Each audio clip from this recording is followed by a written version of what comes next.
There is a specific temperature at which loyalty freezes and shatters, and I believe it is exactly 68 degrees. The climate-controlled setting of the executive boardroom at Aerotech Dynamics where I sat yesterday morning, watching the life I had built with my own blood and sweat be dismantled by a man who has never had a callus on his hand in his entire life. My name is Robert, and for 45 years I have been the heart, the soul, and the brain of Aerotech, a company I started in a drafty garage in Seattle when I was 25 years old, tinkering with turbine propulsion systems while my friends were going to disco clubs and worrying about their haircuts. But today, at 70 years old, I am apparently obsolete, a legacy issue that needs to be resolved before the next quarterly earnings call. I sat at the head of the Obsidian conference table, a table I commissioned 10 years ago from a reclaimed redwood tree, and looked down the length of it at the 12 faces staring back at me. Faces of people I had hired, people I had mentored, people I had invited to my Christmas parties and whose children's college tuitions were paid for by the bonuses I authorized. But the only face that mattered, the only face that burned with a triumphant, predatory hunger, was that of my son-in-law, Gavin. Gavin, with his perfect veneers, his tailored Italian suit that cost more than my first car, and his MBA from Wharton that he wears like a suit of armor, was standing at the whiteboard, holding a laser pointer and outlining the future of Aerotech, a future that conspicuously did not include me. He had married my daughter, Emily, 8 years ago, and at the time I thought he was sharp, ambitious, a little too polished perhaps, but capable of handling the business side while I stayed in the R&D lab where I was happiest. But I didn't realize that I was inviting a fox into the henhouse, a fox who would spend the next decade slowly, methodically replacing the locks until the farmer was locked out. If you have ever trusted someone implicitly, handed them the keys to your kingdom because they were family, only to feel the cold steel of a knife in your back, let me know in the comments, because as I sat there listening to Gavin speak about synergy and pivoting to AI-driven logistics, I realized that the greatest con artist isn't the stranger on the street, it's the one sitting at your Thanksgiving table.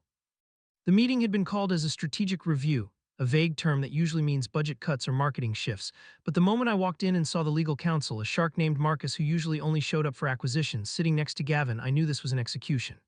Robert, Gavin began, his voice dripping with that fake corporate empathy that makes my skin crawl, we all love you, you know that, you are the founder, the icon, the legend.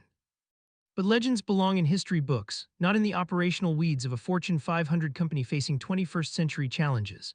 He clicked a button on his remote and a slide appeared on the screen titled Executive Restructuring Proposal. My photo was on the left, gray-haired, wearing my signature flannel shirt and safety glasses. On the right was a silhouette labeled Chief Visionary Officer, a made-up title for a ghost. The board has been discussing this for some time, Gavin continued, avoiding my eyes, looking instead at the shareholders who were nervously shuffling their papers. We feel that your traditional approach to engineering is stifling our growth. The market is moving toward software, toward automation, and your insistence on mechanical redundancy and over-engineering is costing us margin points. We need agility, we need youth, we need a leadership team that understands the digital landscape. I looked at Emily, my daughter, my only child, who was sitting 2 seats away from Gavin. She was a board member, a position I had given her as a gift, hoping she would learn the ropes. She was looking down at her tablet, her knuckles white as she gripped her stylus. Emily, I asked, my voice rasping slightly because my throat felt like it was filled with sand. Do you agree with this, that I'm stifling the company I built? She looked up, tears in her eyes, but they were tears of weakness, not defense. Dad, please, she whispered. Gavin says it's for the best. You're tired. You've been working so hard for so long. You deserve to rest. You deserve to go to the lake house and fish and just be a grandpa. The betrayal hit me harder than the insults. She had been turned. My own daughter, the girl I used to carry on my shoulders through the factory floor, teaching her the difference between a turbine and a compressor, had been manipulated into thinking that stripping me of my life's work was an act of mercy. Gavin had convinced her that I was a senile old man who needed to be put out to pasture for his own good, when in reality, I was the only one in the room who actually understood how the engines worked. I am not tired, I said, standing up, placing my hands flat on the cold table. And I am not over-engineering, I am building safety. Our engines fly 300 passengers at 30,000 feet. You don't optimize that with an algorithm, Gavin, you optimize it with physics and redundancy. And that's exactly the problem, Gavin snapped, dropping the facade of politeness. You're stuck in the past, Bob. You're obsessed with safety margins that haven't been relevant since the Concorde. Have investors breathing down our necks. We need to cut production costs by 20% and your safety margins are eating our profit. The vote is already decided. We hold the majority. He gestured around the room. I looked at the faces. The CFO, the COO, the external directors, they all looked away. Gavin had whipped the votes. He had promised them stock options or bonuses, or maybe he had just scared them into thinking the stock would tank if the old dinosaur stayed in charge. So this is it, I asked, a dangerous calm settling over me. You're firing me from my own company. We're not firing you, Gavin said with a smirk. We are transitioning you to the role of chairman emeritus. It's a ceremonial role, no voting power, no operational authority. You get a nice office in the annex building, a stipend, and you show up for the annual gala to shake hands, but you are done making decisions, effective immediately. He slid a thick document across the table. This is your separation agreement. It includes a very generous severance package provided you sign a non-disparagement clause and agree not to start a competing firm. I looked at the document. The severance was $5 million. To a normal person, that's a lottery win. To me, it was an insult. Aerotech was worth $2 billion. My share was significant, but the control was what mattered. And if I don't sign, I asked. And we vote to remove you for cause, Marcus, the lawyer, spoke up for the first time, his voice like grinding stones. We have compiled a dossier of erratic behavior over the last year, missed meetings, forgotten emails, resistance to new protocols. We can paint a very ugly picture of cognitive decline, Robert. It would be embarrassing for you, for the family. The stock would take a hit, sure, but your reputation would be destroyed. The severance is the dignified way out. Blackmail, pure and simple. They were threatening to label me as senile, to drag my name through the mud, to tell the world I was losing my mind, just to get me out of the chair so Gavin could strip the copper out of the walls and sell it for a quick profit. I looked at Emily again. You're okay with this? I asked her one last time. You're okay with them calling your father crazy? It's not like that, Dad, she sobbed, but she didn't look at me. It's just business. Gavin says it's time. Gavin says, I repeated, tasting the bitterness of the words. I looked at Gavin.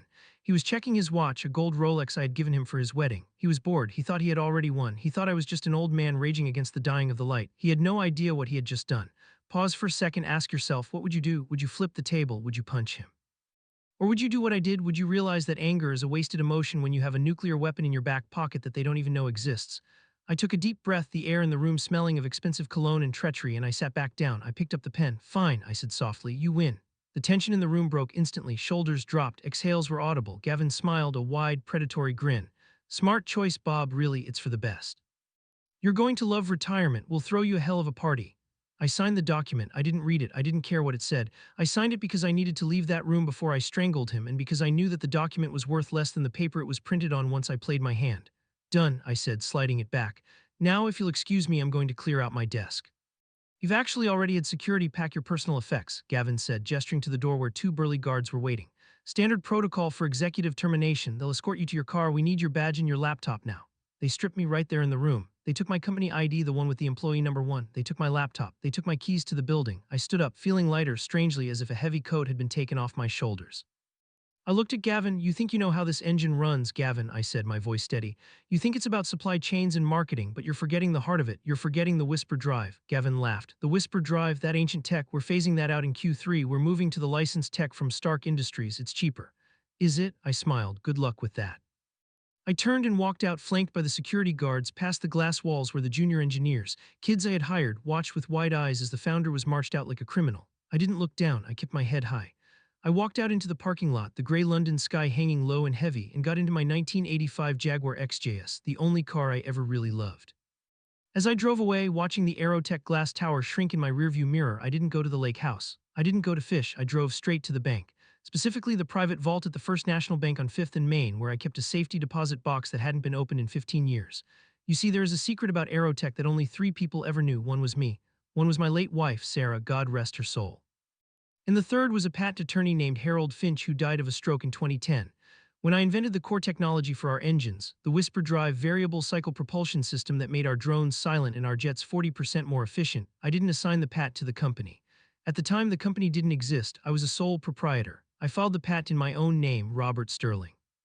And when I incorporated Aerotech later, I was advised by Harold to lease the technology to the company rather than transfer ownership. Keep the IP, Robert, Harold had told me over whiskey one night. Companies can be stolen, boards can turn, but if you own the patent, you own the oxygen. They can build the body, but you own the lungs. So for 40 years, Aerotech had been operating on a licensing agreement. A licensing agreement that renewed automatically every 5 years.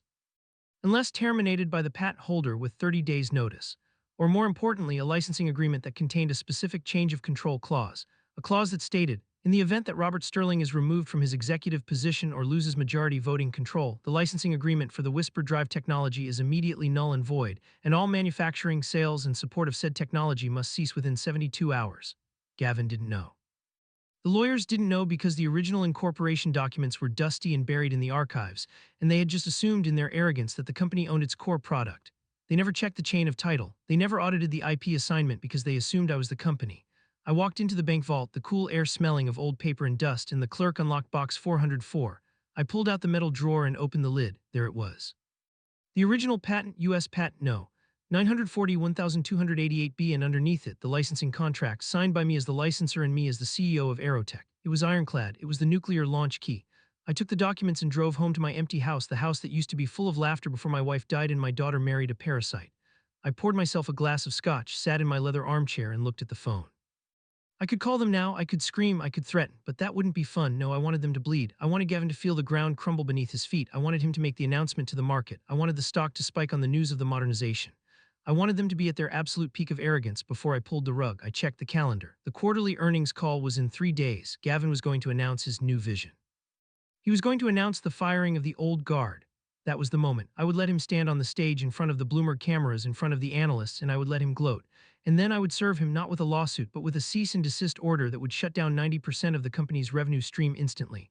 I took a sip of the scotch, feeling the warmth spread through my chest. They called me a dinosaur. They said I was obsolete.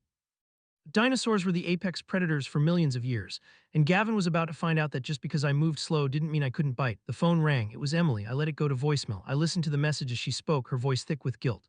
Dad, please call me back. I'm so sorry. I know it hurts, but Gavin says we can still go on vacation together in the summer. We can go to Tuscany. He just wants the company to succeed. Please don't be mad. Call me. Tuscany? She thought a trip to Tuscany would fix the fact that she had just knifed me in the heart. I deleted the message. I wasn't going to Tuscany. I was going to war. I spent the next 2 days in silence. I didn't answer my emails. I didn't answer the door when Gavin sent a wellness check to make sure I hadn't done anything drastic, which was really just him checking to see if I was going to cause a scene. I stayed in my house and I worked. I drafted the legal notices myself, using the templates Harold had left me. I prepared the letters to the FAA informing them that Aerotech no longer had the rights to manufacture the safety-critical components of the engines. I prepared the letters to Boeing and Airbus, our biggest clients, informing them that their supply chain was about to be severed due to IP theft. I was methodical, I was precise, I was an engineer. And then the morning of the earnings call arrived. I put on my best suit, not the flannel, but a charcoal three-piece suit that made me look like the tycoon I was. I drove to the hotel where the conference was being held. I wasn't on the guest list, obviously. Gavin had barred me, but I didn't need a badge to get in. I owned the building. That was another little detail Gavin had overlooked in his due diligence. Aerotech rented the conference center for their events, but the holding company that owned the hotel.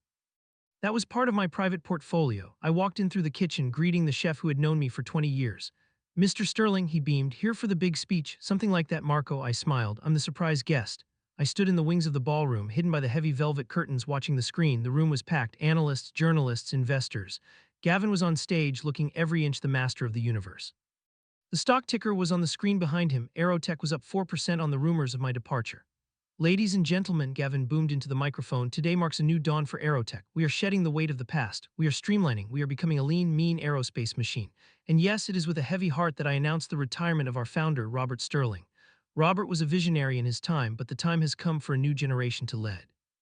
The crowd applauded, polite, respectful applause for the dead king. Emily was in the front row, clapping, looking relieved. With Robert's departure, Gavin continued, we will be cutting costs by transitioning away from legacy manufacturing and focusing on high-margin software integration. We project a 30% increase in EBITDA by next quarter. The stock ticked up another percent. He was selling them a fantasy. He was selling them a car without an engine. Now, Gavin said, I'd like to open the floor to questions. That was my cue. I stepped out from behind the curtain. I didn't have a microphone, but I didn't need one. I have a voice that can be heard over the roar of a jet engine test cell. I have a question, Gavin, I said, my voice cutting through the room like a thunderclap. The silence that followed was instantaneous. Every head turned. The cameras swiveled. Gavin froze on stage, his smile faltering. Robert, he stammered. What are you? Security, security, please escort Mr. Sterling out. He is confused. I am not confused, I said, walking down the center aisle, the crowd parting from me like the Red Sea. I am just curious. You mentioned you are shedding the weight of the past. Does that include the whisper drive technology? Gavin laughed nervously. Robert, please, this is embarrassing. Yes, we are phasing out the old tech. We have discussed this. Phasing it out? I asked, stopping 10 feet from the stage. That implies you have a choice, but you see, Gavin, you don't have a choice because you don't own it. Excuse me, Gavin sneered. Aerotech owns all its IP, it's in the bylaws. Aerotech owns the trademarks, I corrected him, pulling the patent document from my jacket pocket. Aerotech owns the furniture, Aerotech owns the coffee machine, but the whisper drive, the technology that powers 95% of your engines, the technology that is in the contracts for Boeing and the US military. That belongs to me personally. I held up the document. This is the patent, and this, I held up the contract, is the licensing agreement. Clause 14, termination upon change of control. You fired me 2 days ago, Gavin, which means as of yesterday morning, Aerotech is manufacturing counterfeit goods. A murmur went through the crowd. Phones started lighting up. Analysts were typing furiously. He's lying, Gavin shouted, sweat starting to bead on his forehead. He's senile. Don't listen to him. The company owns everything. Check the files, Gavin, I roared back. Call the patent office. I just sent the cease and desist orders to the FAA, to Boeing, and to Airbus. By the time this meeting is over, your stock won't be up 4%. It will be halted. Security, Gavin screamed, his voice cracking. Get him out of here now. Two guards rushed toward me. I didn't move. I looked at the investors. If you touch me, I said calmly to the guards, I will sue this company for assault on top of the IP infringement. I am the landlord of this building and you are currently trespassing on my stage. The guards stopped. They looked at Gavin. They looked at me. They knew who signed the checks at the end of the day. Gavin, I said, lowering my voice so the microphone picked it up perfectly. You wanted to build a company without me, go ahead, but you'll have to build it from scratch. Because I am taking my engine back. I turned to the cameras. To the shareholders, sell now because as of this moment, Aerotech Dynamics is a shell company with a lot of expensive office space and nothing to sell. The chaos that erupted was absolute. People were shouting, traders were screaming into phones. The stock ticker on the screen behind Gavin froze and then turned bright red as the plummet began. Gavin looked at me, his face pale, his eyes wide with the realization that he had just committed professional suicide on live television. Emily was standing up, her hands over her mouth, looking at me with horror. Dad, she screamed, what have you done? I retired, I said cold, just like you wanted. The chaos that erupted in the ballroom of the Grand Meridian Hotel was not merely the sound of shouting voices or the frantic clacking of laptop keyboards as analysts scrambled to downgrade a stock that had been a darling of Wall Street just 5 minutes prior, but rather it was the visceral, high-frequency screech of a billion-dollar illusion shattering into a million worthless, jagged shards. And as I walked down the center aisle, my back straight and my heart pounding with a rhythm that was half terror and half euphoria, I felt like Samson bringing down the temple, except I wasn't buried in the rubble. I was walking out into the crisp, gray afternoon air of Seattle while the Philistines panicked behind me. I didn't stop when I heard Gavin screaming my name, his voice cracking from the polished baritone of a CEO into the desperate falsetto of a frightened child.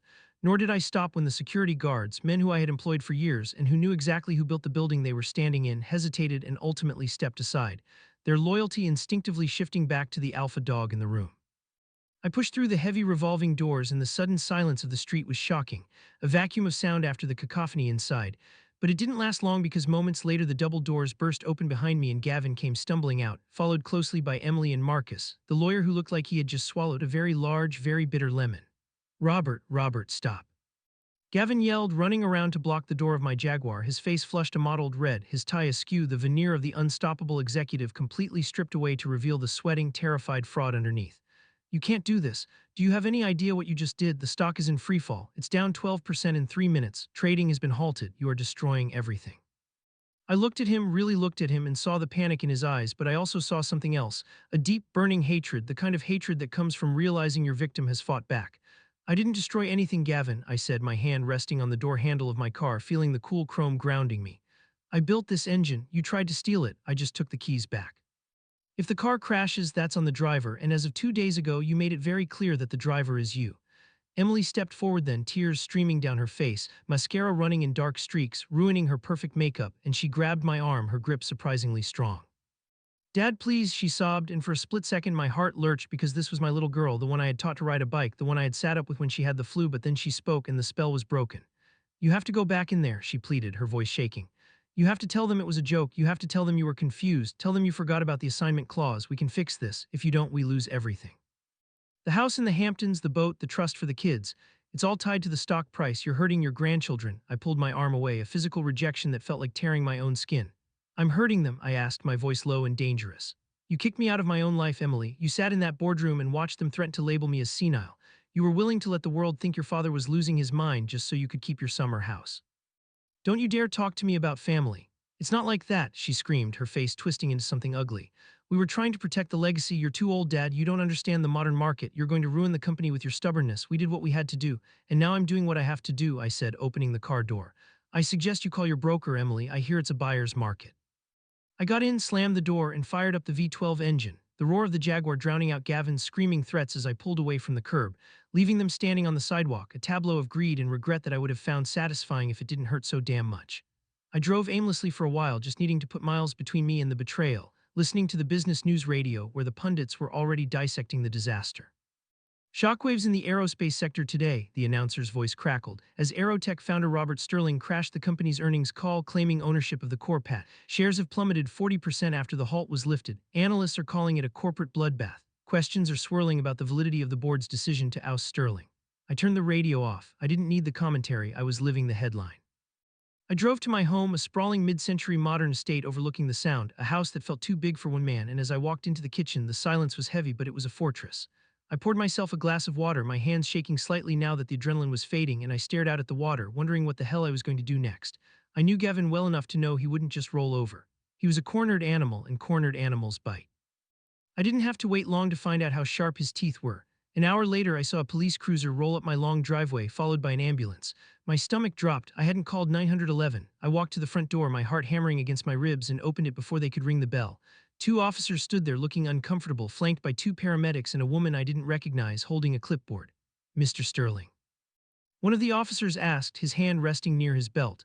I'm Officer Miller. We received a call regarding a welfare check. A family member reported that you were experiencing a severe mental health crisis, making public threats and acting erratically. They believe you may be a danger to yourself or others. The wellness check, the oldest trick in the guardianship playbook. Gavin and Emily had called the police, claiming I was crazy, hoping to get me involuntarily committed on a 72-hour hold. If they could get me into a psych ward, even for 3 days, they could get an emergency injunction to freeze my actions, claiming I was mentally incapacitated when I revoked the patent license. If you have ever had someone try to use the police to gaslight you, to use your own safety as a weapon against your autonomy, tell me in the comments how you handled it, because in that moment I realized that my own daughter was trying to have me locked up. I am perfectly fine, officer, I said, standing tall, projecting the authority of a man who had commanded thousands of employees. I am not a danger to anyone. I assume my son-in-law Gavin made the call. It was actually your daughter, Emily, the officer said, looking at the clipboard the woman was holding. She stated that you caused a scene at a public event today and were speaking nonsensically about engines and patents. She's very worried about you, sir. She says you've been forgetting things lately. Officer, I said, keeping my voice calm, because getting angry is exactly what they want you to do. Anger looks like instability. I caused a scene at a business meeting because I was wrongfully terminated. It is a corporate dispute, not a medical crisis. I am 70 years old, I am of sound mind, and I am currently drinking a glass of water in my own kitchen. You are welcome to come in and talk to me, but I am not getting in that ambulance. The woman with the clipboard stepped forward. She had cold eyes and a name tag that read Crisis Intervention Specialist. Mr. Sterling, denial is a common symptom. Your family says you've been aggressive. Come with us voluntarily. We can just do a quick evaluation at St. Judas. It's just to be safe. I have a constitutional right to refuse medical treatment, I said, reciting the words I had learned from 40 years of dealing with liability law. Unless you have a warrant or I have committed a crime, you cannot force me to leave my home. Am I under arrest? The officers exchanged a look. They knew the law. No, sir, you're not under arrest, Officer Miller said, but given the report. The report is false, I interrupted. It is a retaliatory tactic by a family member involved in a high-stakes financial dispute. If you force me into that vehicle, I will sue the department for false imprisonment and civil rights violations, and I have the resources to win.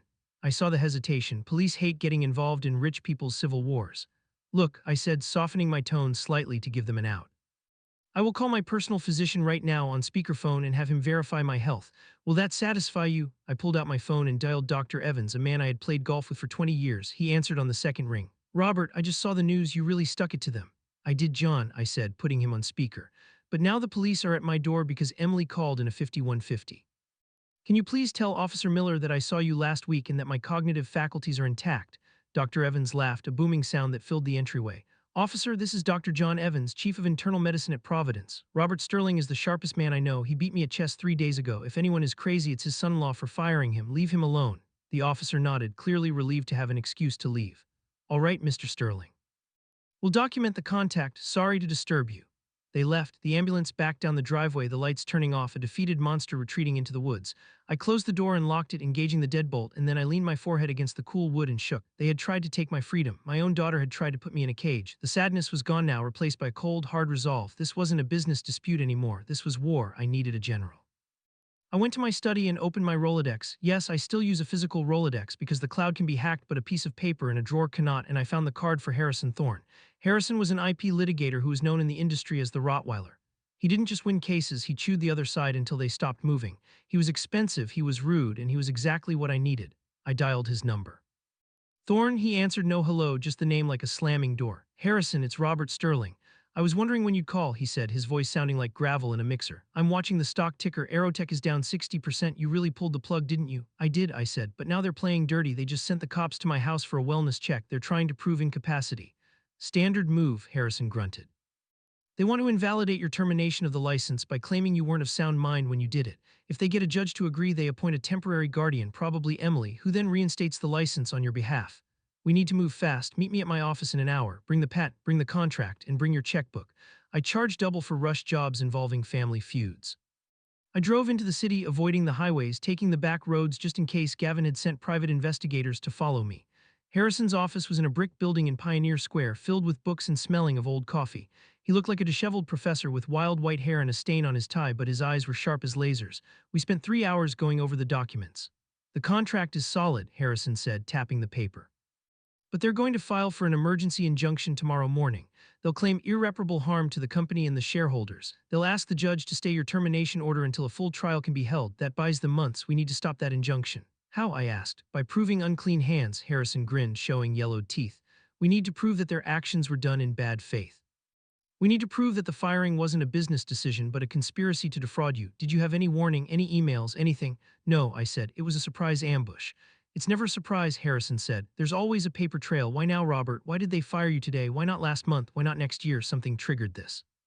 Companies don't decapitate their founder 2 days before an earnings call unless they are under extreme pressure to get him out of the way. What were they hiding? The question hung in the air. Why now? I thought about the board meeting, Gavin's rush, the slide about new vision. And then I remembered something, a throwaway comment Gavin had made to Marcus the lawyer when they thought I wasn't listening, right as I was signing the severance papers. Marcus had whispered, "Is the timeline tight?"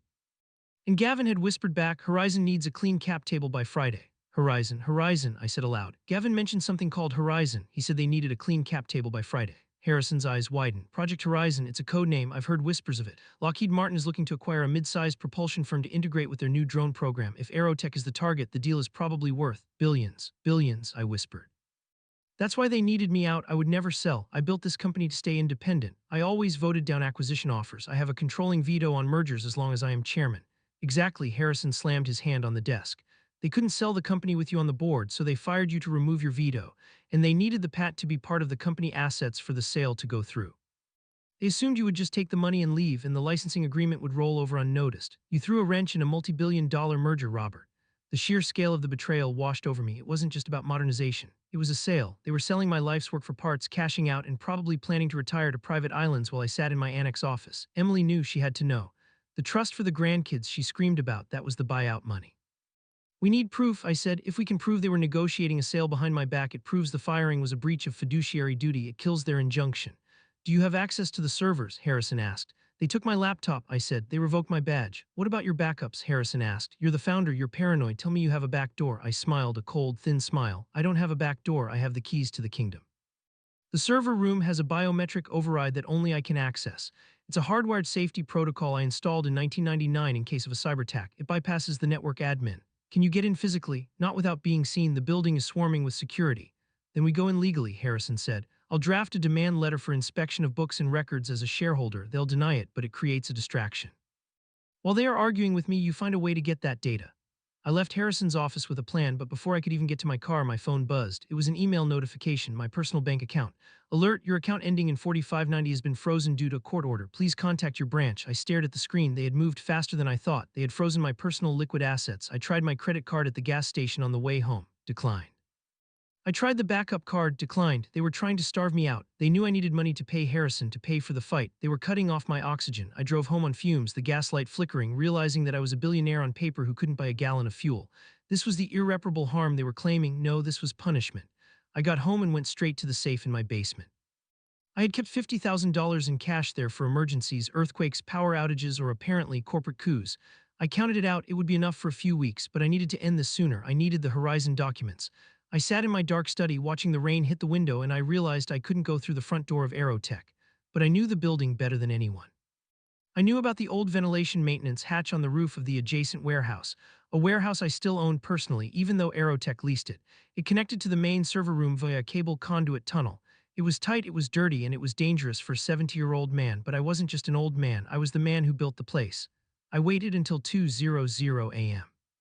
I dressed in dark coveralls, took a flashlight and a portable hard drive, and drove my gardener's truck, which they wouldn't recognize, to the industrial park. I parked a block away and walked to the warehouse. The rain was pouring down, soaking me to the bone, cold and relentless. I climbed the fire escape of the warehouse, my joints aching, my breath coming in short bursts. I reached the roof and found the hatch, rusted, but it opened. I dropped into the darkness of the conduit tunnel. It smelled of ozone and dust. I crawled on my hands and knees, the metal grating digging into my skin, crawling under the very company that had rejected me. I reached the server room access panel. I used the manual override key I had kept on my keychain for 20 years, a simple brass key that looked like it belonged to a shed but actually opened the digital brain of a billion-dollar corporation. The panel clicked open. I stepped into the server room. Freezing cold, the hum of the racks deafening. I went to the main terminal. I placed my hand on the biometric scanner. A red light scanned my palm. Access granted. Welcome, Administrator Sterling. I didn't waste time. I searched for Horizon. The screen filled with thousands of files, emails, contracts, diligence reports. I saw the draft merger agreement. I saw the email from Gavin to the Lockheed CEO. Don't worry about the old man. We're putting him out to pasture on Tuesday. We'll have the IP assignment clean by Friday. Got you, I whispered, plugging in the hard drive. The download bar started. 10%, 20%. It was agonizingly slow. I heard a noise. The door to the server room beeped. Someone was coming in. It shouldn't be possible. It was 3:00 a.m. Unless they had installed silent alarms on the biometric scanner. I froze. The download was at 60%. The door hissed open. I ducked behind a row of server racks, holding my breath. Footsteps, heavy boot-clad footsteps, two men. I saw the login alert, a voice said. It came from Terminal 1. Someone used the master override. It's probably a glitch, the other voice said. That override hasn't been used in a decade. Check it anyway. Gavin said to be on high alert for anything suspicious. They were walking down the aisle, closer. I looked at the screen, 85%. I couldn't leave the drive. If they saw it, they would pull it and I would lose the proof. I had to create a distraction. I looked around. There was a fire suppression manual release lever on the wall next to me. Halon gas. It would suck the oxygen out of the room to kill a fire. It would also sound a massive alarm and force an evacuation. It was dangerous, but I was out of options. The footsteps stopped right at my aisle. Hey, the guard said. There's a drive plugged in here, 95%. Freeze. The guard shouted, drawing his weapon, a taser. I lunged for the lever. Hey, I pulled it. Whoosh, the sound was like a jet engine starting up. The halon gas dumped into the room with a violent hiss. The alarm screamed. The air turned instantly cold and unbreathable. Gas, gas, get out, the guards shouted, panicking, their training kicking in. They ran for the door. I grabbed the hard drive, 100%, yanked it out, and fell to the floor, crawling, trying to stay below the rising gas cloud. My lungs burned, my vision blurred. I scrambled back into the conduit tunnel, dragging the hatch shut behind me just as the automatic blast doors of the server room sealed. I lay there in the dark, coughing, gasping for air, clutching the hard drive to my chest. I had the proof. I had the smoking gun, but as I crawled back toward the warehouse, my phone vibrated in my pocket. It was a text from Emily. Dad, I know you're not answering, but please, we just got served with a restraining order. Gavin says if you don't sign the patent over by tomorrow morning, he's going to release the dossier to the press. The one about Mom, please don't make him do it. I stared at the phone, the light stinging my eyes in the dark tunnel. The dossier about Mom, my wife Sarah. She had battled addiction in her final years, a secret we had kept to protect her dignity. Gavin knew. And now he was threatening to leak her medical records, to paint her as an addict and me as the enabler who covered it up, to drag her memory through the mud to discredit me. The rage that filled me then was not hot, it was absolute zero. It was the temperature of space. I crawled out of the tunnel into the rain and walked to my truck. I wasn't going to hide anymore. I wasn't going to wait for the courts. If they wanted to play with skeletons, I was going to bring the whole graveyard to their front door. I drove to Harrison's house, not his office, his house, and banged on the door at 4:30 a.m. He opened it in a bathrobe, holding a baseball bat. Robert, you look like a drowned rat. What happened? I held up the hard drive. I have the Horizon files. They were selling the company. Harrison lowered the bat. Good, we can use that. No, I said, pushing past him into the hallway, dripping water on his rug. That's for the judge, but for Gavin, I have something else in mind. I looked Harrison in the eye. I need you to call the SEC and the FBI. I want to report a case of massive insider trading, and I want to do it before the market opens. Insider trading? Harrison asked. Who? Emily, I said, my voice breaking on the name. I saw her portfolio in the files. She bought 10,000 options on Aerotech stock 2 days before the firing. She bet on the dip, Harrison. She shorted her own father's company before they pushed me out. That's a felony. That's 5 years in federal prison. Harrison went quiet. You want to send your daughter to prison? Pause for a moment. Ask yourself, if your child betrayed you, stole from you, and then tried to destroy the memory of your dead spouse, where would you draw the line? Is blood always thicker than water, or does there come a point where the water is so poisoned you have to cut off the source? She made her choice, I said, feeling a part of my soul die. Call them. The decision to report your own child to the federal authorities is not a choice that you make in a single moment of anger, but rather it is a slow, agonizing suffocation. A crushing of the soul that feels like you are personally shoveling dirt onto the coffin of the little girl you once held in your arms. And as I sat in Harrison's kitchen watching him dial the number for the Securities and Exchange Commission, I felt a physical pain in my chest that was sharper than any heart attack could ever be. I listened to him speak in legal codes, using words like insider trading, short selling, and breach of fiduciary duty. And every syllable felt like a betrayal of the promise I made to Sarah on her deathbed to take care of our girl. But then I remembered the text message, the cold calculation of betting against her father's legacy, the willingness to destroy the company her grandfather, my father, had dreamed of just to buy a bigger house in the Hamptons. Harrison hung up the phone and looked at me, his face grim, stripped of the usual lawyerly bravado. It's done, he said quietly. They're opening a file. They'll contact the FBI for the criminal aspect. Once that ball starts rolling, Robert, you can't stop it. If they find what you say is on that drive, she's going to prison. Minimum 3 years, likely 5. I nodded, staring at the rain still hammering against the window, the world outside gray and weeping. She made her bed, I whispered, though the words tasted like ash. Now she has to lie in it, but Harrison, this doesn't stop Gavin. He doesn't care if Emily goes to jail. He'll throw her under the bus the second the heat gets too high. He's a survivor. We need to nail him before he closes the Horizon deal. Harrison poured us both a stale cup of coffee.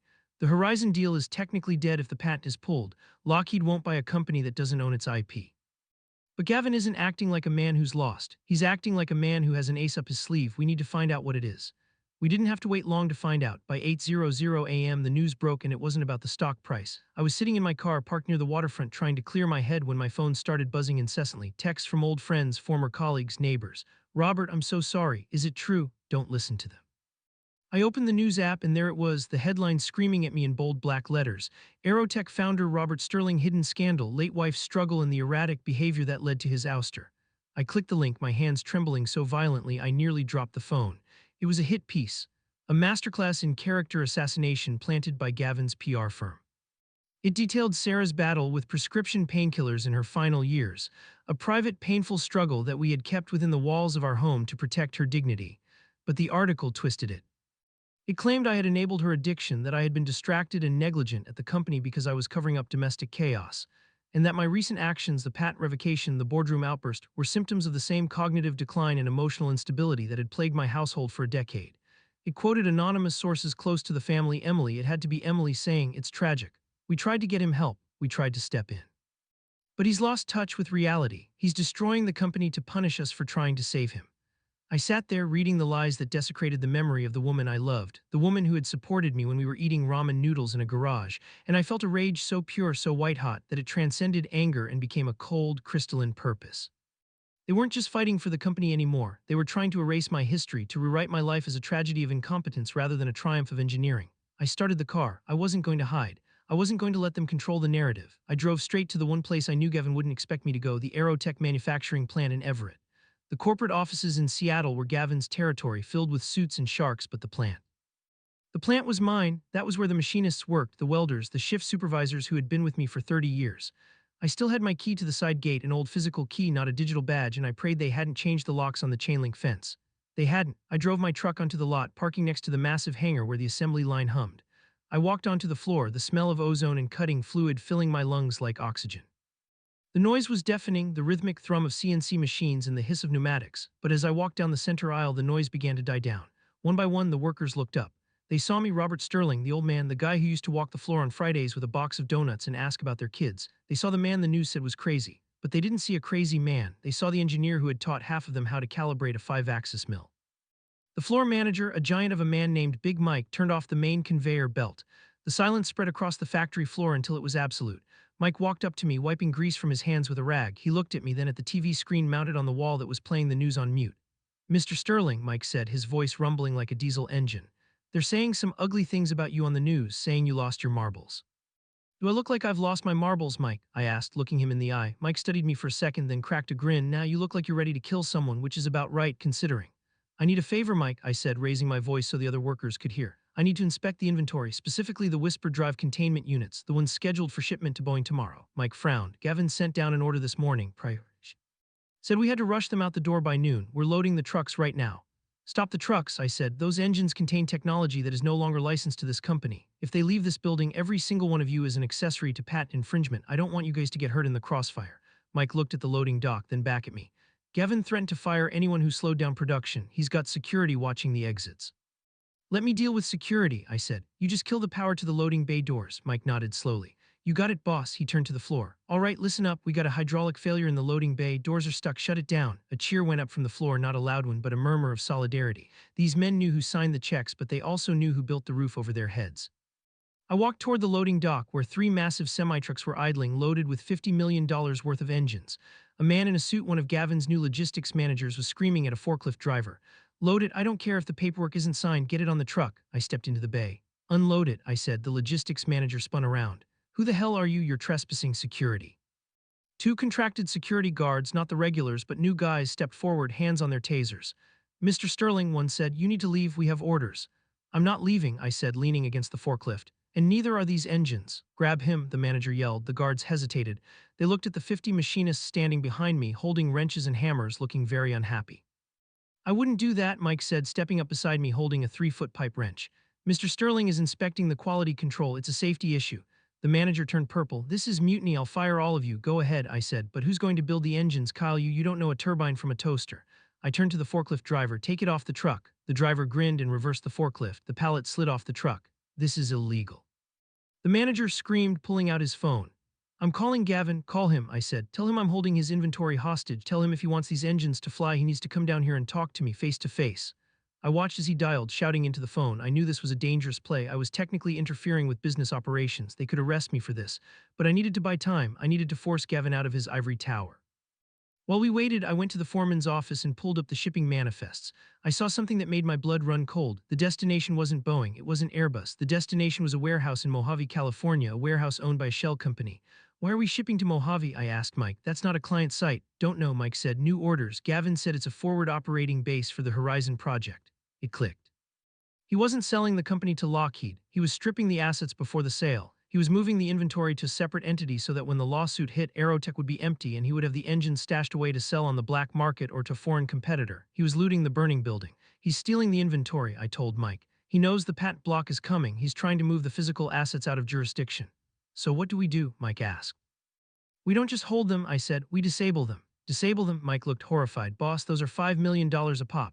Pull the ECU chips, I ordered. Every single engine, without the engine control unit, they're just expensive paperweights. Put the chips in a box and give them to me. It took an hour. The machinists worked with surgical precision, popping the access panels and removing the blue circuit boards that controlled the Whisper drive. By the time Gavin's Merced screeched into the parking lot, followed by 3 more police cruisers, I had a cardboard box filled with the brains of the company sitting on the desk next to me. Gavin burst into the loading dock, looking like a man on the verge of a stroke. He was flanked by Marcus and a team of lawyers. Arrest him, Gavin shrieked, pointing at me. Grand larceny, industrial sabotage, he's destroying the product. The police officers, different ones this time, state troopers, looked at the standoff. Me surrounded by 50 large men with wrenches, Gavin surrounded by lawyers. Mr. Sterling, the lead trooper asked, did you damage these engines? I performed a mandatory safety recall, I said calmly. As the patent holder of the Whisper drive technology, I became aware that these units were being shipped to an unauthorized facility. Under FAA regulations, unauthorized transport of propulsion systems renders them unairworthy. I removed the control units to prevent a potential aviation disaster. I am protecting the public. He's lying, Gavin screamed. He's trying to bankrupt us. Give me the chips. The chips are my intellectual property, I said. I'll hand them over to the FAA or to the FBI, but I'm not giving them to you, Gavin. Gavin lunged toward me, but Mike stepped in front of him, crossing his massive arms. Gavin bounced off him like a bird hitting a window. You're fired, Gavin yelled at Mike. You're all fired. We quit, Mike said simply. Good luck running the line with the temp agency. The trooper stepped between us. All right, that's enough. This is a civil matter regarding property rights, but we can't have a riot here. Mr. Sterling, you can't keep the chips. That's theft. I'm happy to give them to you, officer, I said, handing the box to the trooper. Log them as evidence, but do not give them to him. The trooper took the box. I'll hold them at the station until a judge decides who owns them. It was a stalemate, but a stalemate was a win for me. The engines weren't leaving. The sale to Lockheed couldn't close without the inventory, and Gavin looked like he was about to explode. You think this is over? Gavin hissed, leaning in close as the troopers secured the box. You think you're clever? I don't need the engines today. I have the board. We're holding an emergency vote tonight. We're issuing 10 million new shares. Your stake is going to be diluted to nothing. By tomorrow morning, you won't even be a minority shareholder. You'll be a nobody. Dilution, the nuclear option. He was going to flood the market with new stock, making my 40% ownership worth less than 1%. It was legal technically if the board voted that it was essential for capital raising. You can't do that, I said. It's a breach of fiduciary duty. Watch me, Gavin smiled, a cruel, tight smile. I control the board, I control the votes, and thanks to your little stunt here I have the justification we need emergency capital to replace the inventory you just sabotaged. You handed me the excuse I needed, Bob. He turned and walked away, his lawyers trailing him like hyenas. I watched him go, feeling a cold pit in my stomach. I had stopped the shipment, but I had triggered the endgame. If he diluted the shares tonight, I would lose my standing to sue as a major shareholder. I would lose the ability to block the merger. I would lose everything. I needed to stop that vote. But the vote was happening in the boardroom, a place I was banned from. I looked at Mike. Thanks, Mike. I'm sorry I cost you your job. Worth it, Mike grinned. But you look like you got one more. I do, I said, but I need to get into that boardroom tonight. They'll have extra security, Mike warned. They won't let you within a mile of the building. I know, I said. That's why I'm not going in through the door. I left the plant and drove to the one person I hadn't wanted to drag into this, but had no choice left. My old partner's son, David, not my family, David Finch, Harold's son. He was a hacker, a white-hat security consultant who tested bank firewalls. He lived in a loft in Capitol Hill filled with monitors and empty energy drink cans. I knocked on his door at 2:00 p.m. Uncle Robert, David asked, opening the door, blinking in the daylight. I saw the news. They're dragging you through the mud. I know, David, I said. I need your help. I need to crash a Zoom meeting. Crash it, David laughed. Like, put a cat filter on the CEO. No, I said. I need to broadcast a video into the boardroom during the vote. A video that they can't mute, a video that they can't stop. That's aggressive, David said, stepping back to let me in. What video? The one I'm about to record, I said. I sat down in front of David's webcam. I didn't write a script, I just spoke. I spoke to the board members, not Gavin, but the others, the ones who were scared, the ones who were following orders. I spoke about the company's history, I spoke about the fraud.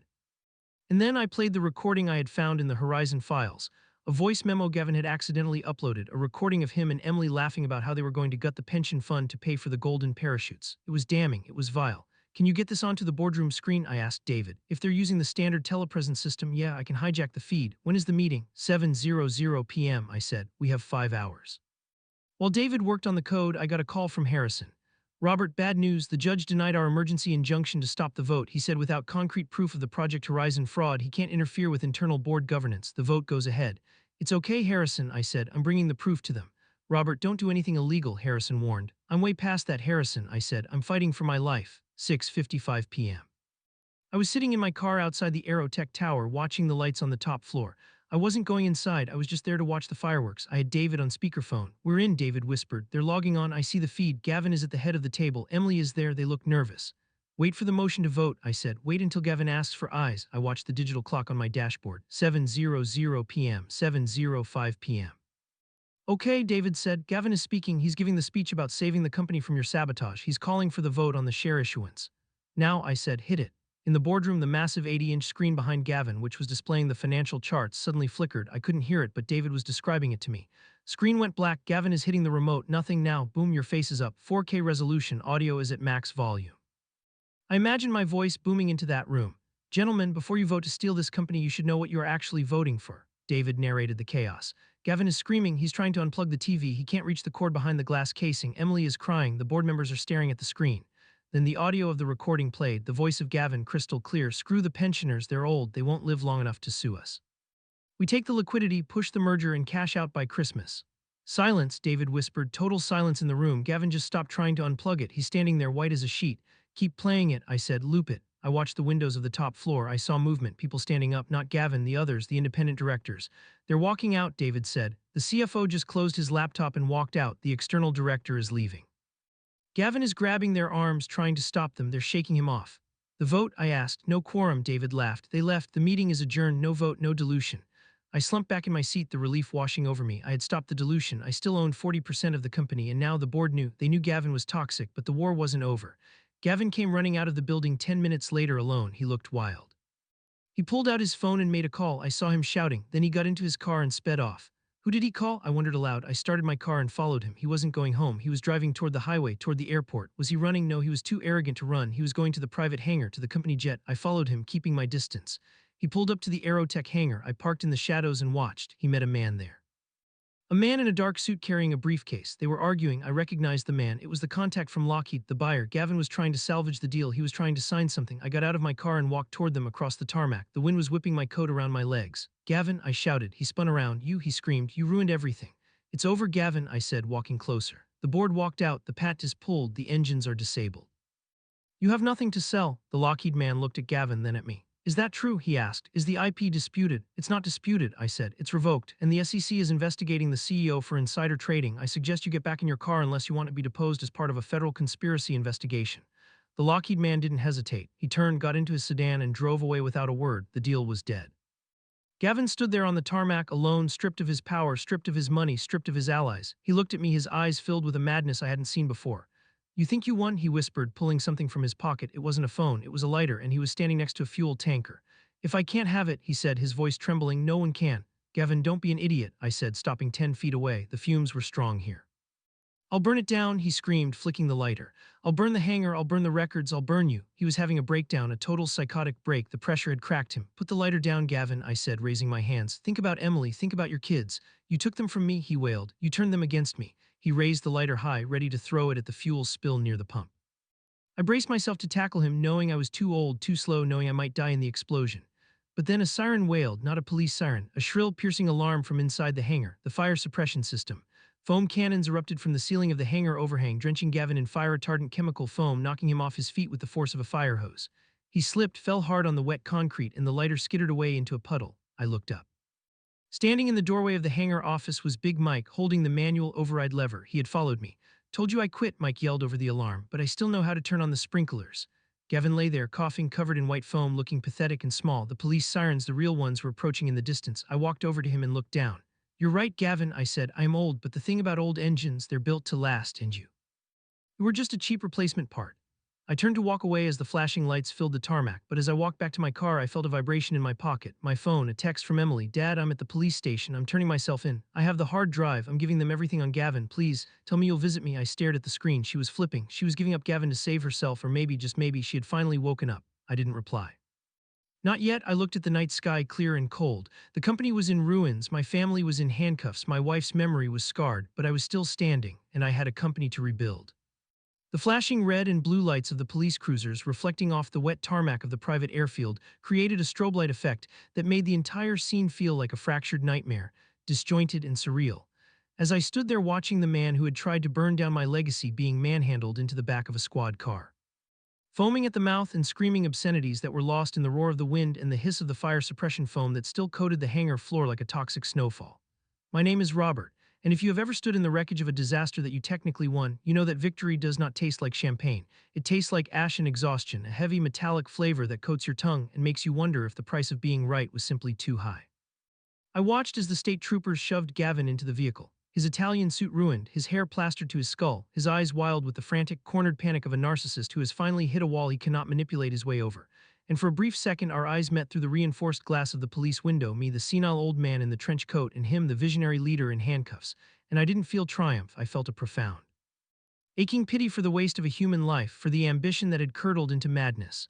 Big Mike, the foreman who had saved the day with the sprinkler override, walked up beside me, wiping foam from his massive shoulders, and handed me a thermos of coffee he had retrieved from his truck. Well, boss, Mike rumbled, his voice steady despite the chaos. That's one way to clear the runway. You think he's done? He's done, Mike, I said, taking the coffee, my hands trembling slightly, not from cold but from the adrenaline crash. The arson attempt on top of the fraud and the insider trading, he's looking at 20 years. He'll be an old man when he gets out, older than me. The police captain approached us then, a grim-faced man named Anderson who I had known from charity galas. Mr. Sterling, he said, tipping his hat. We have him in custody. We also have the FAA on the line regarding the tampering with the aircraft fuel systems. This is going to be a federal case. We need you to come down to the station to give a formal statement. I'll be there, I said, but first I need to make a call. I walked away from the noise toward the edge of the dark runway and dialed the number for the Federal Detention Center where Emily was being processed. It rang 4 times before a lawyer, a public defender, because I had frozen her access to the family funds, answered. This is Mr. Sterling, I said, my voice cracking. I want to know if my daughter is safe. She's in holding, Mr. Sterling, the lawyer said, sounding tired. She's cooperative. She's giving the FBI everything. The texts, the emails, the bank transfers. She's crying a lot, asking for you. Tell her. I paused, looking up at the night sky, feeling the weight of the decision I had made to report her. Tell her I will come see her, but tell her I am not coming to bail her out. I am coming to say goodbye before the trial. I hung up before he could respond, because if I had stayed on the line, I might have broken, and a general cannot break while the battle is still raging. I drove to the police station, gave my statement, handed over the hard drive I had stolen from the server room, and watched as the FBI agents' eyes widened as they scrolled through the Project Horizon files, realizing the sheer scale of the theft Gavin had orchestrated. By the time I walked out of the station, it was 4:00 a.m., the darkest hour of the night, but I didn't go home to sleep. I couldn't. Aerotech was bleeding. The stock trading had been suspended, the employees were terrified, the clients were calling, and the board was in hiding. I needed to stop the bleeding. I drove to the Aerotech Tower, the glass monolith that rose above the Seattle skyline, and parked my Jaguar right in the front circle, in the spot marked CEO that Gavin had painted over with his name. I got out, walked up to the glass doors, and saw the night security guard, a man named Sam who I had hired 10 years ago, sitting behind the desk looking nervous. He saw me approaching, he saw the terminated status on his screen, he hesitated. I didn't stop walking, I just looked at him. Sam stood up, hit the button, and the door slid open. Welcome back, Mr. Sterling, he said softly. Thank you, Sam, I said. Unlock the elevators, I'm going up. I rode the elevator to the top floor, the silence of the building pressing in on me, and walked into the executive suite. It was a ghost town. Gavin's office was exactly as he had left it, a shrine to his ego, with awards on the shelves and a half-drunk bottle of scotch on the desk. I didn't sit in his chair. I sat in the conference room at the head of the redwood table, and I waited for the sun to rise. When the staff started arriving at 8:00 a.m., the atmosphere in the building was one of funeral dread. They knew about the arrest, they knew about the stock crash, they expected layoffs, FBI raids, the end of the world. Instead, they found me. I called an all-hands meeting, not in the stuffy boardroom, but in the atrium lobby. I stood on the receptionist's desk, literally stood on it, scuffing the polish with my boots, and addressed the 500 employees who had gathered, their faces pale and anxious. Listen to me, I shouted, my voice echoing off the glass walls without a microphone. You have heard the news, you know that Gavin is in jail, you know that the stock is dead, you think this company is finished. I paused, looking at the young engineers, the marketing assistants, the janitors. But you are wrong, a company isn't a stock price. A company isn't a CEO in a suit, a company is an engine, and we build the best damn engines in the world. A ripple of murmurs went through the crowd. I revoked the patent license to stop a thief, I continued. But as of this morning, I am reinstating the license. The Whisper Drive belongs to Aerotech again, but not to the board, to us, to the people who build it. I am taking back the chairmanship.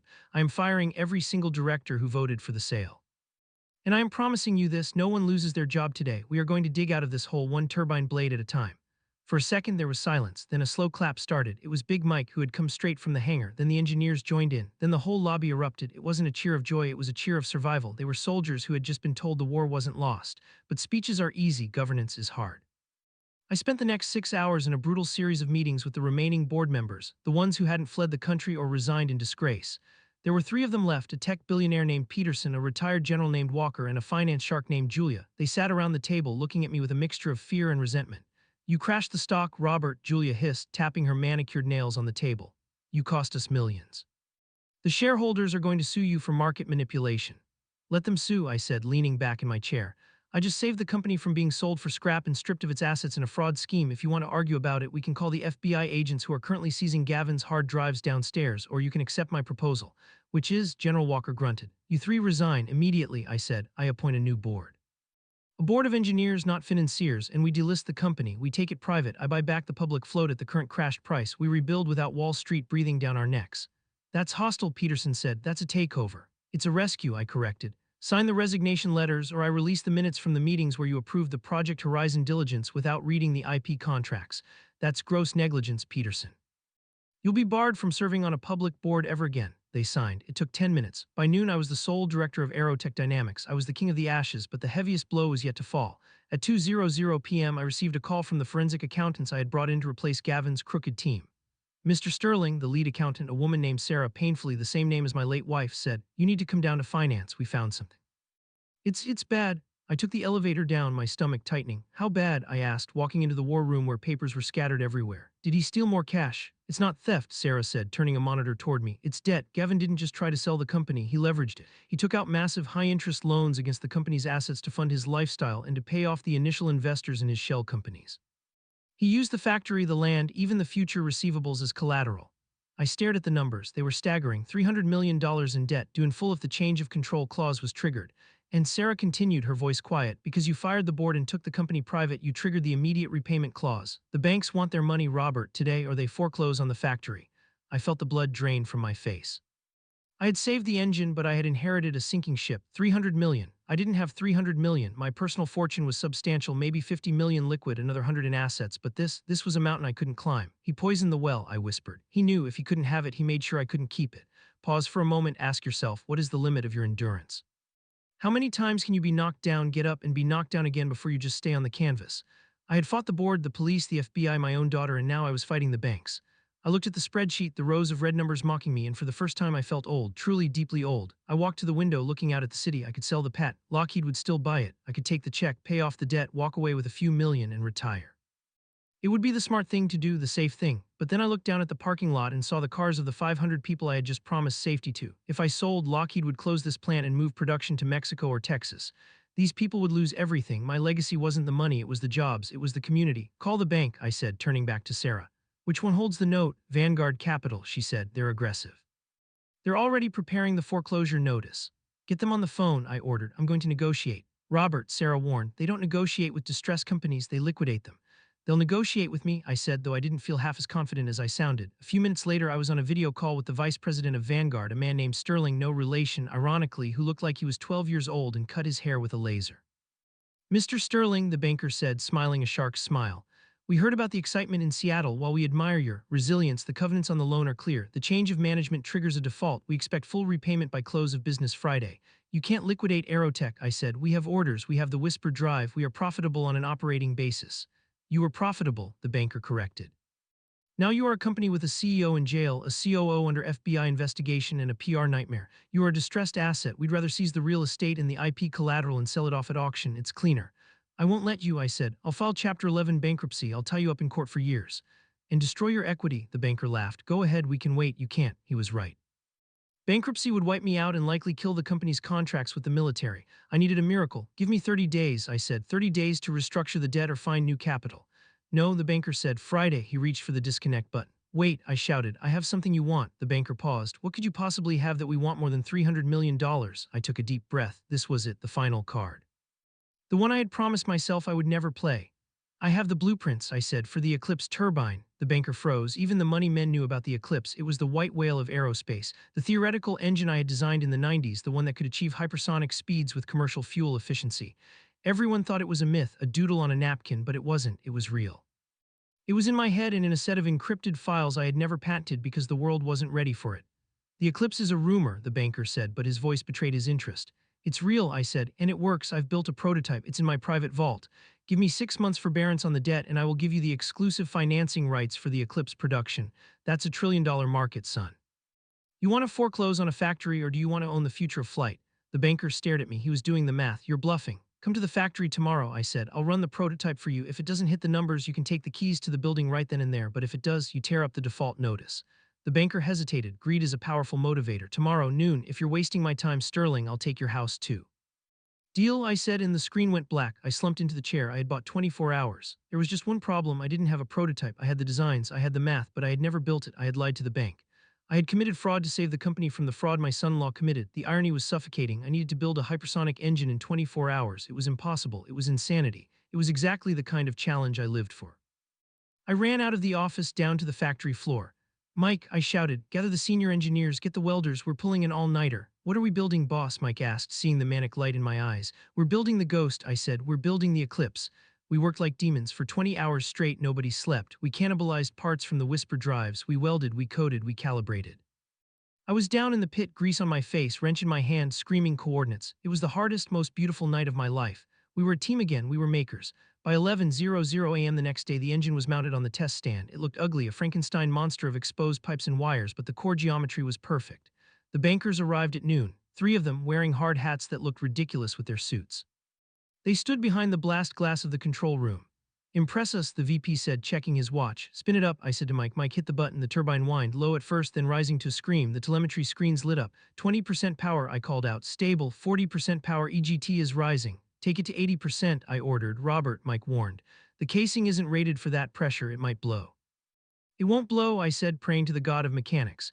It knows who built it, push it. Mike pushed the throttle, the engine roared. The sound was different than a normal jet. It was a pulsing, rhythmic thrum that shook the floor. The thrust numbers on the screen climbed. 50,000 pounds, 60,000, 80,000. The bankers watched, their mouths open. Efficiency, the VP asked. Look at the fuel flow, I pointed. It's burning half the fuel of a standard Trent 1000. The room went silent. I had done it. I had proven the concept. Okay, the VP said, his eyes gleaming with dollar signs. You have your 6 months, we'll draw up the papers.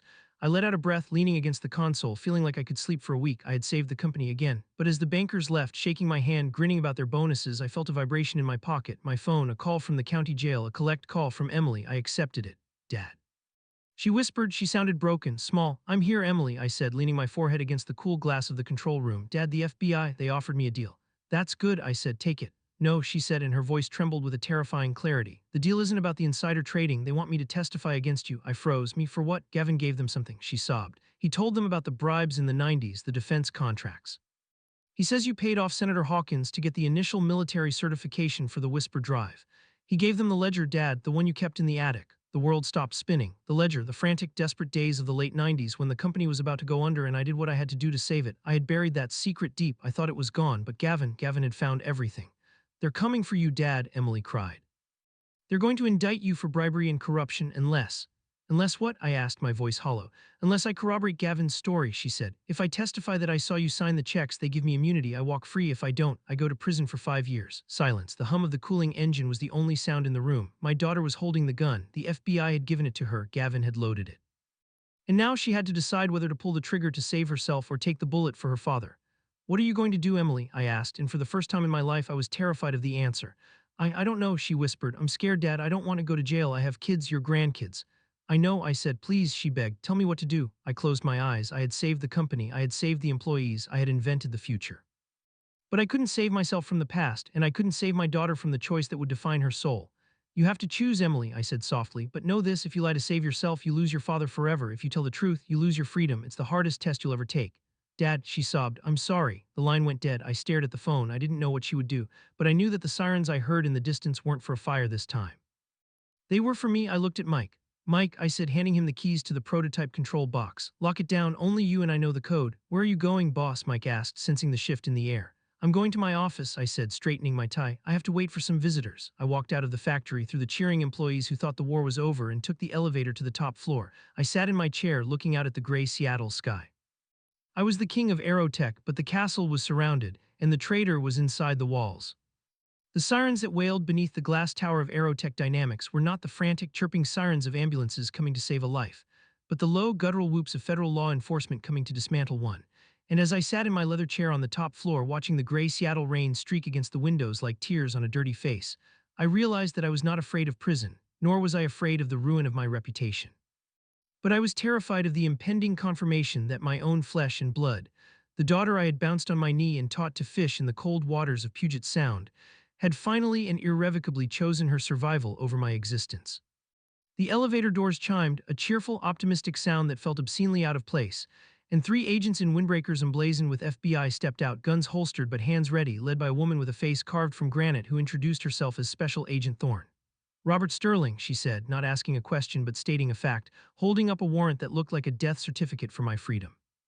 You are under arrest for bribery, conspiracy to commit fraud, and violation of the Foreign Corrupt Practices Act. Stand up and place your hands behind your back. I didn't resist, I didn't shout, I didn't make a scene because I had spent the last hour making peace with the ghosts of the 1990s, the ghosts of the decisions I made when Aerotech was bankrupt, and the only way to get the military contract was to grease the wheels of a corrupt senator named Hawkins who had long since died and gone to a hell that was surely waiting for me too. I stood up, my joints popping, the sound loud in the silent office, and turned around, feeling the cold steel of the handcuffs click onto my wrists, a sensation that was strangely grounding, a physical manifestation of the trap that had been closing around me for days. As they marched me out of the office past the cubicles of the staff I had just promised to save, the silence was absolute and crushing. 500 pairs of eyes watched me, the man who had stood on a desk and rallied them 6 hours ago now being led away like a common criminal, and I saw Big Mike in the crowd, holding his hard hat, looking not with judgment but with a profound, confused sorrow that hurt more than any jeer could have. Keep the line moving, Mike, I called out, my voice steady despite the shame burning my cheeks. The engine doesn't stop for me. Mike nodded, a slow, solemn dip of his chin, and then the elevator doors closed, sealing me in with my captors. The ride to the Federal Detention Center was a blur of gray concrete and fluorescent lights, a dehumanizing process of fingerprinting, mugshots, and the stripping away of personal effects, my watch, my belt, the wedding ring I had worn for 40 years, until I was just a number in an orange jumpsuit sitting in a cold metal chair in an interrogation room that smelled of stale coffee and fear. Agent Thorne sat across from me, placing a thick file on the table with a heavy thud. We have the ledger, Mr. Sterling, she said, opening the file to reveal photocopies of the handwritten notes I had made in 1998, notes detailing payments to Consulting Group Alpha, the shell company Senator Hawkins had used to laundry his bribes. We have the bank records, we have the testimony of Gavin, who provided the location of the ledger, and we have a corroborating witness who's prepared to testify that she saw you sign the checks and heard you discuss the quid pro quo arrangement. She paused, letting the words hang in the air like a guillotine blade. Your daughter Emily has accepted a plea deal. In exchange for immunity from the insider trading charges, she will testify that she was present during the meeting with Senator Hawkins' aide in 1999. She was 18, Robert. You involved her in your crimes. I closed my eyes, feeling a physical blow to my chest that knocked the wind out of me. It wasn't true. Emily had been at college. She knew nothing about the bribes. I had kept her completely insulated. But she was willing to lie, to perjure herself, to invent a memory of my guilt just to save herself from the consequences of her own greed. If you have never felt the knife of betrayal twisted by the person you gave life to, pray you never do, because it doesn't just break your heart, it kills your soul, leaving you a hollow shell that breathes but does not feel. She's lying, I said softly, opening my eyes to look at Thorne. She wasn't there, she was at Stanford. Check the registrar records. She's fabricating testimony to get immunity. Gavin put her up to it. It doesn't matter, Thorne said, leaning in. Juries believe daughters, especially daughters who cry on the stand about how their domineering father forced them to keep secrets. You're looking at 20 years, Robert. You'll die in prison unless. She let the word trail off, the classic law enforcement dangling of a lifeline. Unless what? I asked, though I knew the game. Unless you give us something bigger, she said. We know about the Eclipse turbine. We know you demoed it for the bank yesterday. We know it hit metrics that shouldn't be possible with current technology. The Department of Defense is very interested in that engine. They're worried it might fall into the wrong hands like the Chinese buyers Gavin was trying to court. I sat back, the metal chair digging into my spine, and a slow, grim realization dawned on me. This wasn't just about bribery, this was a shakedown. The government didn't care about a 20-year-old bribe to a dead senator, they cared about the hypersonic engine I had built in my garage. They wanted the tech and they were using my freedom as the bargaining chip. So that's the deal, I said, a dry chuckle escaping my lips. I give you the Eclipse and you drop the charges. You plead guilty to a lesser count of record-keeping violations, Thorne corrected. Time served, probation, and you sign over the patent and the prototypes to DARPA. Aerotech becomes a defense contractor with government oversight. You retire, Emily walks free, Gavin still goes down for the arson and the fraud because nobody likes him anyway. It was a neat little package. I could save myself, I could save the company sort of. I could even save Emily, the daughter who is currently sitting in the next room preparing to bury me. All I had to give up was my life's work, my masterpiece, the engine that was supposed to revolutionize civilian travel, and hand it over to the military to be put on missiles. I looked at the two-way mirror, knowing Emily was likely behind it, watching, waiting to see if her betrayal had worked. Can I see her? I asked. I want to see my daughter. Thorne hesitated, then nodded. 5 minutes. No touching, she stood up and tapped on the glass. A moment later, the door opened and Emily walked in. She looked terrible, pale, shaking, wearing a gray prison issue sweatsuit. She wouldn't meet my eyes. She sat in the chair Thorne had vacated, staring at her hands. Dad, she whispered. I had to, I have kids, I couldn't leave them. You didn't have to lie, Emily, I said, my voice gentle but firm. You could have told the truth. You could have taken responsibility for the insider trading. I would have helped you, I would have hired the best lawyers, but you chose to frame me for something you knew nothing about. Gavin said it was the only way, she sobbed, finally looking up, her eyes swimming with tears. He said they had the ledger, he said you were going down anyway, he said I shouldn't go down with the ship, he said you were old and you had lived your life. I am old, I agreed, but I am not disposable and neither is the truth.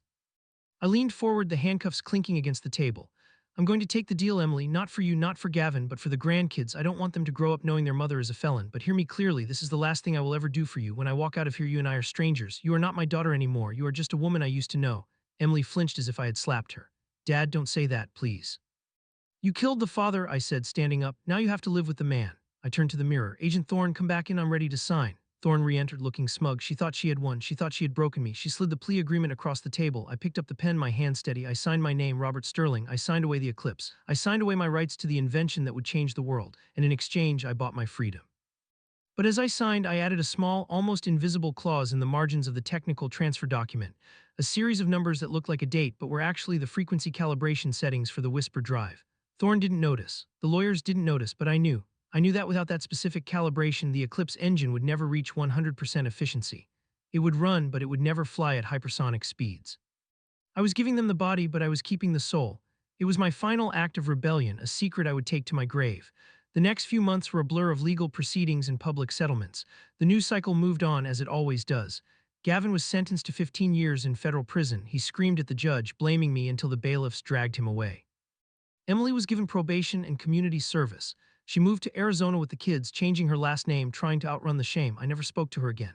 Aerotech Dynamics was restructured. I stepped down as CEO, handing the reins to Big Mike, who turned out to be a better leader than any MBA I had ever hired, and I took the role of founding advisor, which meant I came in on Tuesdays to drink coffee and yell at the junior engineers when they messed up the math. The government took the Eclipse project into a black site in Nevada.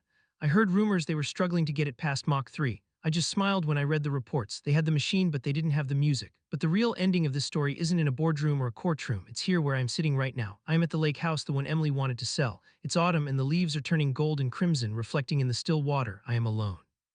House is quiet. There are no grandkids running on the dock. There is no wife to sit beside me. There is just me, my dog, and the silence. Some people might look at this and see a tragedy. They might see a lonely old man who lost his family to greed, but I don't see it that way. I look at the lake and I feel a profound sense of peace. I realize that for 70 years I was defining myself by what I built, by who I supported, by the role of provider. I was the engine that pulled the train. But now the train is gone, and for the first time I can just be. I pick up my coffee cup and walk to the edge of the dock. The air is crisp. I take a deep breath. I survived. I beat the parasites. I kept my dignity. And in the end, that is the only legacy that matters. If you are listening to this and you are feeling the weight of ungrateful family, of corporate treachery, of a world that tells you are too old or too slow, I want you to remember Robert Sterling. I want you to remember that the engine doesn't stop until you turn it off. Don't let them scrap you. Don't let them sell you for parts. Rev the engine, rev it until the glass shatters, and then drive away into the sunset alone, unbroken, and free. Because the best revenge isn't seeing them rot in jail, though that is quite nice. The best revenge is living a life that they are no longer invited to. I take a sip of coffee, watch an eagle circle overhead, and for the first time in a long time I smile. The silence isn't empty, it's full of possibilities.